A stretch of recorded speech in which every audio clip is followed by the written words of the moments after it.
Present করবি? ওখান থেকে বলবি? কোথা থেকে পড়বি মেয়ে বল?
Hello everyone, good evening from India. So as discussed, we are going to cover the rest 10 cases of spring 2015 session of FRCPath.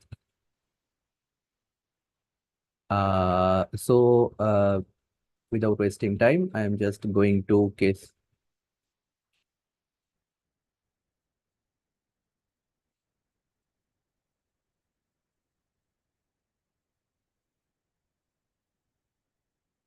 So case 11 is male 35-year patient with lesion in the left kidney, and the tumor size is 45 millimeter in diameter. So we are going to the higher magnification right here. So we can see a part of the tumor with perinephric fat and the renal capsule over here. And the tumor is a bit monotonous from the low magnification.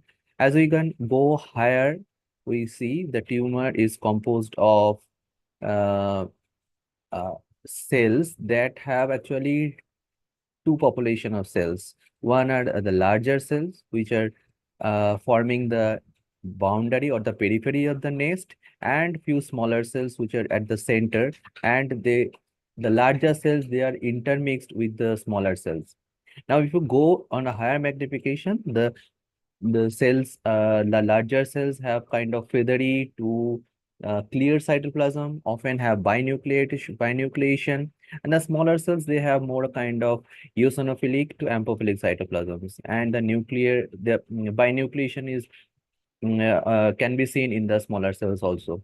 The intervening stroma is more or less fibrovascular, and the vascular character is more stout than compared to the conventional clear cell RCC. So in this condition, we should give a proper diagnosis of chromophobe carcinoma. The cells are known as vegetable cells. There is no uh, mitosis or kind of sarcomatoid transformation. There is no area of necrosis. The perinodal fat is not infiltrated. There is well circumscribed lesion. So the further workup will be you will need to further take more section for appropriate staging for the tumor. And you can suggest, even though not a diagnostic dilemma for particularly this case, I will confirm the chromophobe character with IHC, that is CK7 diffuse positivity and S100 negativity, which is the counter feature in oncocytic carcinoma, oncocytoma. And I will say that it is a very kind of indolent tumor with very good prognosis, and the tumor can be discussed in urological MDT for further evaluation, and there is no metastasis or recurrence particularly for known for chromophobe carcinoma. So moving on to our next case, case 12, a patient with 59-year male patient, enlarged lymph node in the left side of the neck. So this is very characteristic history. This kind of posterior triangle lymphadenopathy gives you certain clue regarding particular disease. So let's see what we can see in this particular case. The lymph node lymph node architecture is well maintained with variable size lymphoid follicles. There is no particularly perinodal extension of the lymphoid cells. Now, if we go to the higher power, we see the multiple germinal centers, and the perifollicular area. We can see this kind of epithelioid histiocytes. There are better focus also as you move around. Yeah, yeah. So these are the collection of epithelial histiocytes forming granuloma. So these are there, and at the site of this granuloma, there are pale clear cells known as monocytoid histiocytes. So the monocytoid histiocyte, you just search in the sinuses or at the site of the marginal zone, where the marginal zone ends, like here, yeah. So these are the area where you can see this kind of cells, monomorphic cells with clear cytoplasm. So this is the area of monocytoid B cell. So this is the second point of the triad, and the third point we have already discussed. There is a reactive germinal centers. So triad composed of reactive germinal centers, non-caseating epithelioid granuloma, and monocytoid B cell proliferation. So this is quite characteristic, histological characteristic for toxoplasma. So diagnostic, it should be diagnostic, and you should write in the diagnosis that it is a toxoplasma lymphadenitis, and you obviously will do some special stains, mainly the Ziehl-Neelsen, PAS, and silver stain. And you say that toxoplasma can be identified with the designated immunohistochemistry, and in a living tissue you may take immunofluorescence. So that kind of remarks or workup you can do. And in remarks, you can say that it is a protozoal infection, and it is the definitive host is cat, and it is transmitted by fecal route. And number two, that in immunocompetent patient, it doesn't do any problem. But in case of immunocompromised patient, the chance of neural or CNS dissemination occurs, and it should be treated in accordingly according to the immunological status of the patient. So this was a toxoplasma lymphadenitis. Now moving to our next case. Case 13 is another interesting case of male 60-year old, and it was detected, radiologically detected, well circumscribed solitary lesion in the posterior mediastinum, and the lesion was 70 centimeter in size. So in this case, we see this is a well circumscribed lesion. We can see the capsule, and we can see kind of two zonation in this particular case. So the paler area is adipocytic in nature. So if we move to the eosinophilic area, we come across this kind of cells with multinucleation, which are and this kind of very darkly stained cells. So these are all the hematopoietic element, and there is also evidence of hemorrhage. We can see this is hemosiderin-laden macrophages, and so this is a lesion having hematopoietic element as well as the benign adipocytic lesion. We don't see any atypia per se in the adipocytic lesion. So this is a quite characteristic for myelolipoma. Okay, so now you need to be confident at the exam that it is correct characteristic for myelolipoma, and you give a straight diagnosis. There should not be any differential, particularly for this case. You work up this case with relevant comment that I will do some stains, special stains. You can suggest a MPO for myeloid markers as well as you can do some CD61 glycophorin for other hematopoietic element to confirm it. But even though it is not required for the diagnosis, and obviously you say that the myelolipoma is uh, uh, preferentially the site is adrenal. So this is a quite uncommon site. You will discuss this case in the thoracic MDT and say that this is a well circumcised lesion. The other section should be evaluated for complete resection. Even though it is a complete incompletely resexed, it doesn't have any prognostic importance because this is a quite benign in nature. And you can say that this is quite uncommon location. That is the main thing you need to discuss in the MDT. Okay, so you complete the diagnosis and remarks. Now moving on to case 14, that is a female 74-year patient. Now, the important history is given sometime that the patient is having a postmenopausal bleeding on tamoxifen. So we know that tamoxifen is given in certain clinical condition. One of them is a breast carcinoma because it is a anti-hormone drugs. Okay, so we see that this is a kind of polypoidal mucosa. So polypoidal mucosa with this kind of uh, dilated glands, you can say, and they are lined variably with the lining that is consistent with senile endometrium. Okay, so these are the lining we have here. So these are the kind of attenuated or non-functional senile endometrial cells lining the cells, and the stroma is having a thick-walled fibromuscular stroma with thick-walled blood vessels. So these are the quite characteristic for endometrial polyp.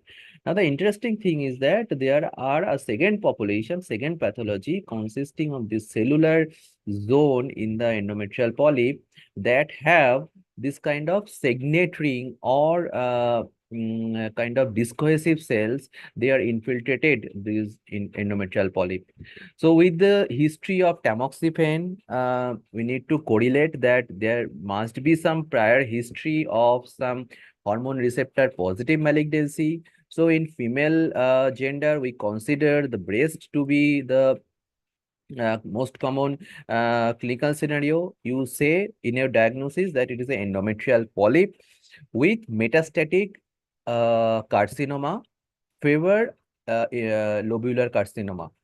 Now, the workup should be bulky. You say that I will do several markers. Number one, the GATA3 GCDFP for breast, as there is a history of tamoxifen.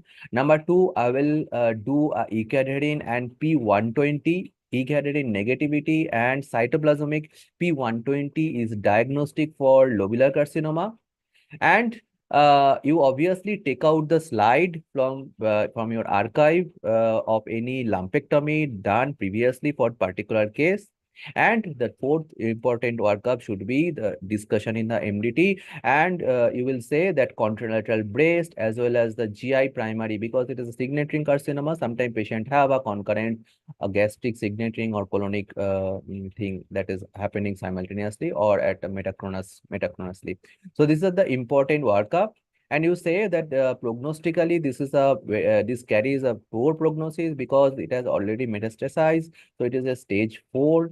And I will do a repeat hormone receptor as well as HER2, particularly for this case. And expect a luminal A or B type result because tamoxifen has been given.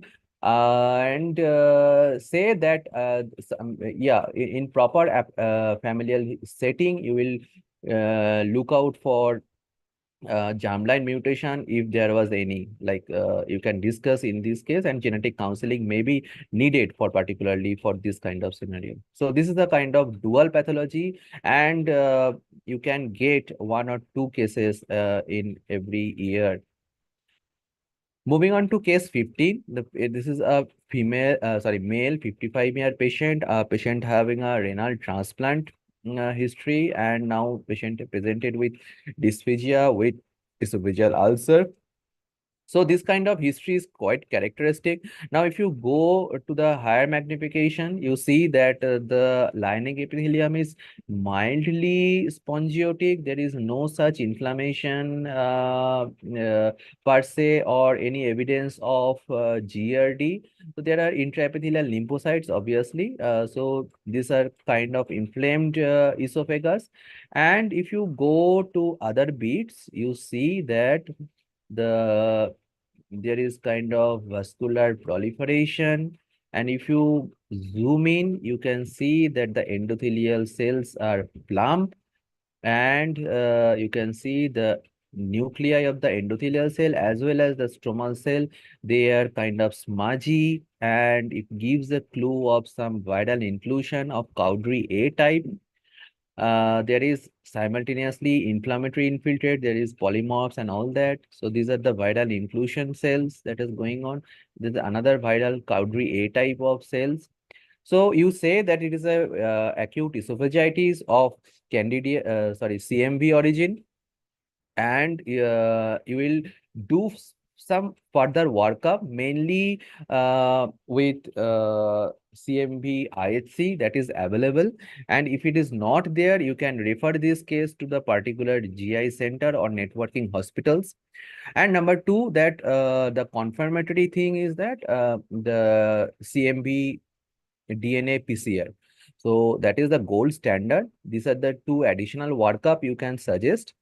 And you in a remark, you can say that the CMV esophagitis is known to happen in certain immunocompromised state, like organ transplantation, like HIV, and also in other settings like in immunosuppressive therapy and all that.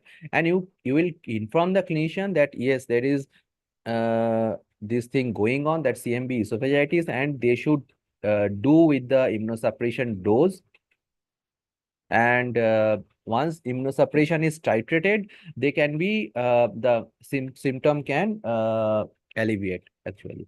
So this is a quite straightforward case. And yes, obviously in CMV esophagitis, you should do clinical communication that sometime patient can have a CMV colitis as well. And as the patient is a transplant recipient, there is a risk for GVHD happening. So they can evaluate accordingly. So this kind of communication will show your knowledge, and you will be marked up. You can gain some additional brownie points.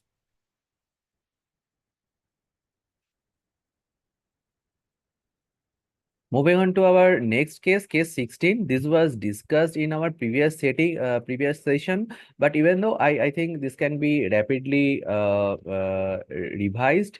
So this is a 75-year male patient with gastric polyp under evaluation of anemia.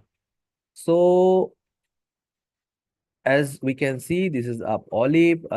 This is the surface, and there is some mucin and all that. There is ulceration over here, and the base of the polyp is here. So this is kind of a pedunculated polyp, and we can see the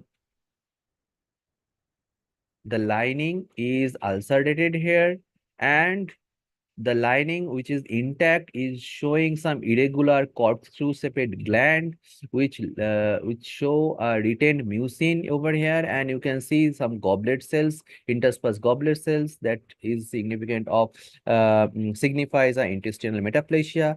The lamina is edematous, the vascular proliferation is going on, it is quite edematous, inflamed with chronic as well as there is acute inflammatory cells.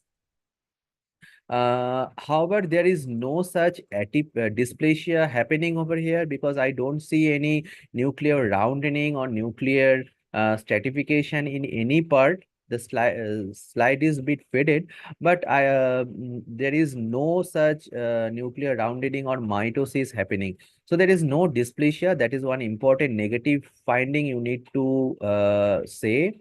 And in workup, you say that I will do multiple level to rule out particularly dysplasia happening in this polyp. This is a hyperplastic polyp, and you say that I will do further leveling also to rule out any possibility of Helicobacter pylori, which is almost 1/4 of the cases they are associated with Helicobacter pylori. So this kind of correlation and workup will help you to get additional points. And the important point is that the dysplasia increases in proportion with the size of the polyp as well as the age of the patient. So this kind of correlation will be marked accordingly in the exam. Okay, now moving on to case 17, that is a female 45-year female patient. She have a asymmetric nodule in the thyroid. Now you have given a section from the thyroidectomy. So remember that thyroid, which is given in the exam, sometime can have a dual pathology. You need to see the surrounding fibroid, particularly to rule out any benign thing going on there. So even though you must consider looking to the main pathological part, that is showing a circumscribed lesion. It is having a cell population. They are kind of monotonous and very regular. Salt and prepare chromatin. There is micronucleoli, and the cell cytoplasm is moderate with amphiphilic nature, and sometimes it is showing some clearing. Multinucleation can be seen, and you can expect some calcification also. And the stroma is rich, which is separating the tumor into variable nodules. And if you carefully observe this stroma, this is showing a extracellular deposition of eosinophilic material with characteristic cracking artifact, which is very significant of amyloid. So with very monomorphic nature of the cell and kind of neuroendocrine nature of the cell, as well as neuroendocrine atypia, as well as amyloid going on simultaneously, it gives a clue that it is a medullary carcinoma. So, medullary carcinoma, you can write a quite volume of remarks and workup. So, firstly, you need to say that I will do a thyroid lineage by PAX8 and TTF1. So, even though they may be weak, they should come positive. The thyroglobulin should be negative, and it is positive for chromogranin and calcitonin. So they are the two important marker to designate as a medullary carcinoma. And you also need to look at the surrounding thyroid. You should say that I don't see any kind of parafollicular hyperplasia or any disease process particularly going on in the adjacent thyroid. Okay, so you should rule out the possibility of C-cell hyperplasia, because once it is present, it signifies a hereditary kind of thing, or syndromic main syndrome associated medullary carcinoma. So you say that medullary carcinoma can be sporadic, majority almost 70 to 80% are like that, and almost 20 to 30, 25% are from this familial or sporadic, germline mutation of gain of mutation of red proto-oncogene.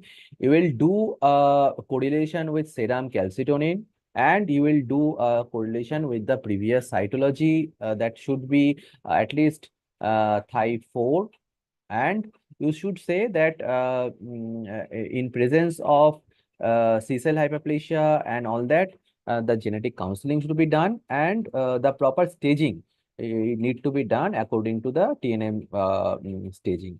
And you should also do a amyloid stain that is congruent, and you should do a polarized microscopy to demonstrate apple green birefringence. So you have a many things to write down, and these are the question where you can make up for any kind of any losses that have incurred actually.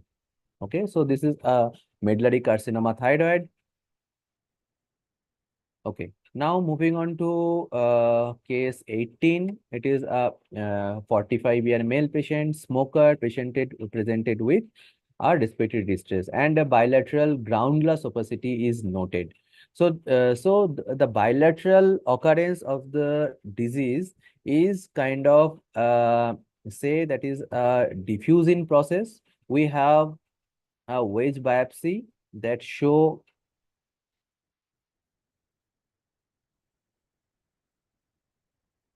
the lung architecture is maintained.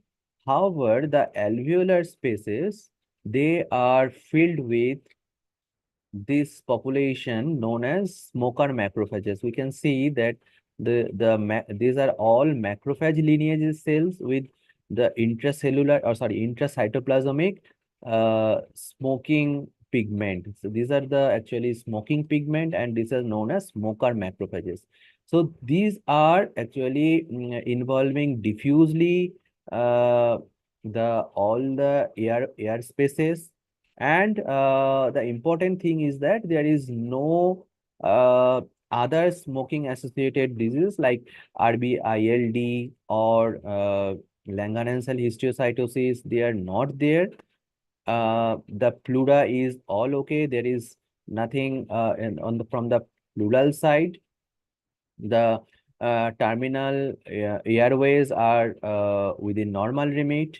The vascular pattern is all okay. There is no evidence of hyperplastic changes or any evidence of you can say the pulmonary hypertension. So these are the negative point you need to mention in a wedge resection.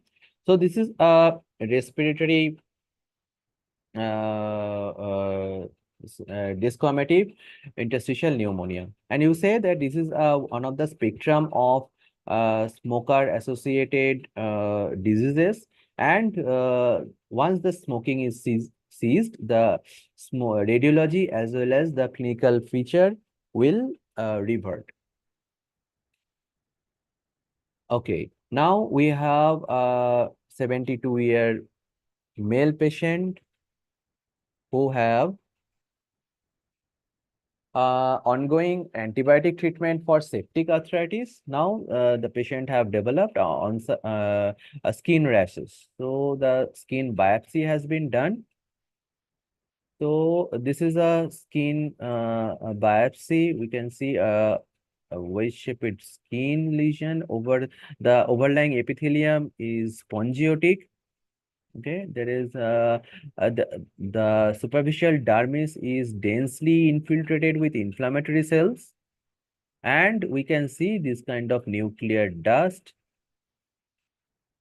And if we go near the vascular area, we see this kind of fibrin extravasation.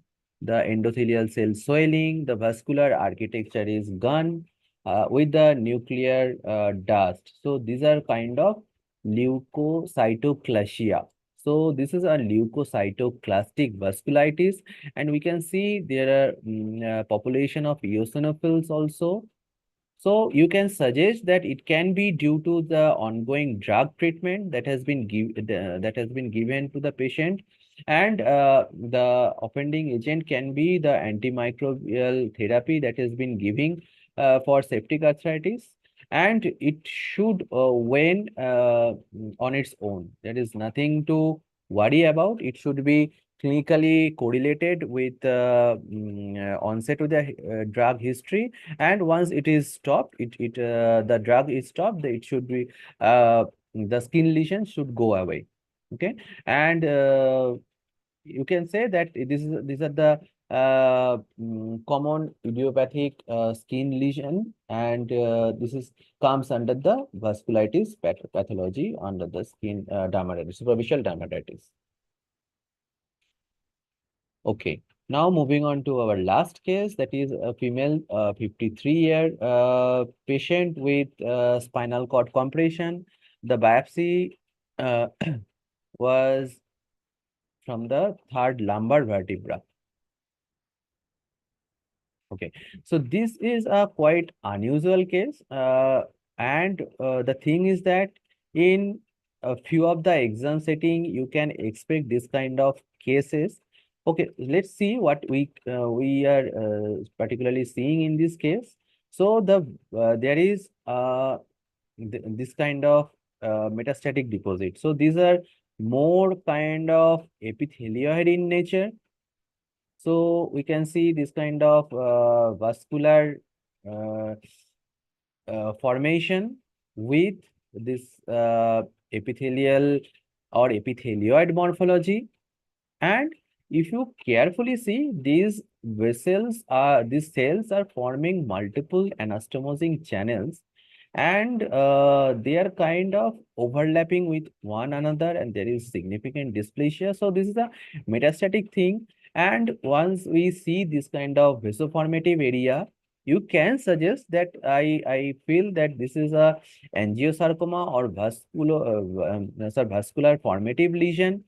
So these are anastomosing vascular channels. So these are all actually forming some inter-anastomosing vascular channels. So this is a tough case, but the thing is that you should approach that it is a malignancy that is maybe been metastasizing to the vertebral column, and with this kind of morphology, that is anastomosing channels with RBCs and sometime intercellular lumina formation. Even though I am not getting right now, you can say that the intercellular lumina formation, if it is there, so that again, it histologically confirmatory for vascular malignancies. So you will do some broad markers, specifically the CK. Then you can do some vascular marker, obviously CD31, ERG, and obviously some other broad marker like S100 and all that. So once it is proven to be vascular lesion, you can say that angiosarcoma is known to have hemorrhagic dissemination. So it can spread to the hematogenous spread, and this is quite uncommon scenario. And you should look clinically whether there was any history of any radiation or something that has been given for particular case and all that. So this is how, once you make a diagnosis and you suggest a possibility of angiosarcoma, you will get a good mark. And if you establish with your proper IHCs that it is not a carcinoma. Obviously, you put a pan-CK and all that. Pan-CK can come positive in epithelioid angiosarcoma, but it should not be diffuse. So the diffuse D240 lesion and all that, it will suggest D240 or CD34, it will suggest a vascular lesion and angiosarcoma will be proved. So this is a quite what to say? It is a difficult case, but yes, you can get some one case in your exam that is not so straightforward, and you will like you will take some time to make a diagnosis, but don't lose hope, because this kind of case will have a accompanying case which is bit easy. So if you what we did in our exam, we actually seen both the cases simultaneously and jump to the easier case, and the time management goes like this. So this is how you can approach this case, and once there is a radiation history, you can suggest a CMYC amplification test and all that. So this is how you can work up this case. You can discuss the case in a sarcoma, MDT and all that. Okay. So hopefully the session went well, and if there is any query or if there is any suggestion, you can put in your YouTube chat. I am waiting for any question, particularly in a YouTube chat.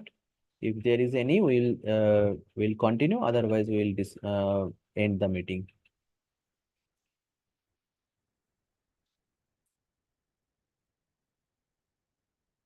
And you can subscribe to our YouTube channel so that we can get connected and like our channel.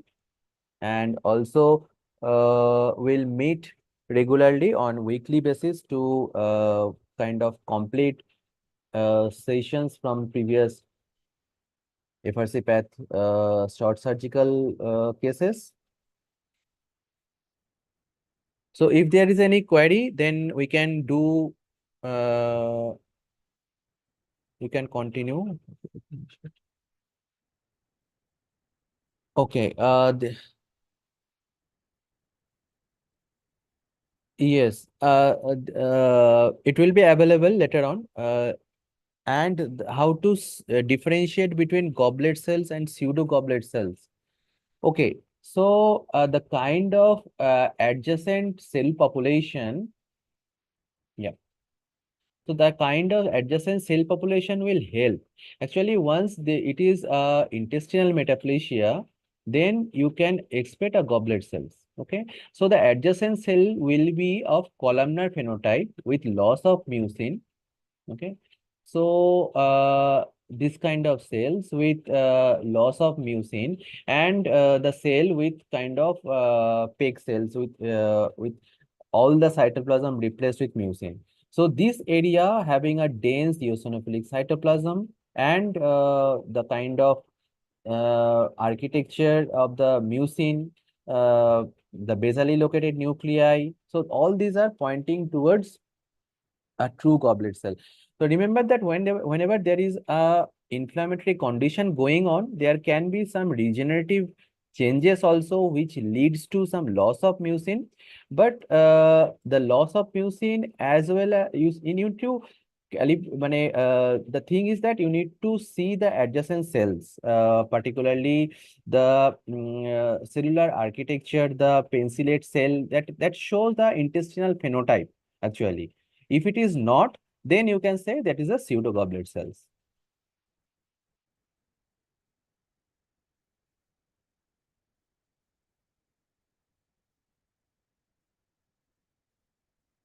Okay, if there is any other queries, then put it in your chat.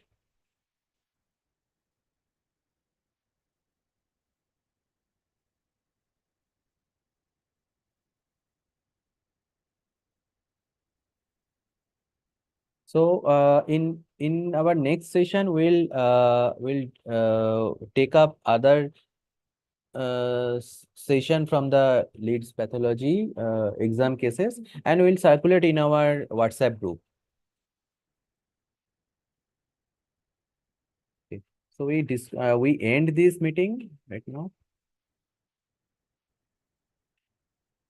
Okay, there is one query. Can hereditary RCC come as DD for biphasic, eosinophilic, and clear cell RCC? Yes. Yes. So that was a good question because in chromophobe carcinoma, you need to say that I will do further sectioning to rule out any possibility of hybrid tumor like hybrid chromophobe as well as oncocytic carcinoma that will give a clue towards the Birt-Hogg-Dube syndrome, and that can be done after sectioning. Uh, so I think you are meaning that part, Supasakti, Dr. Supasakti.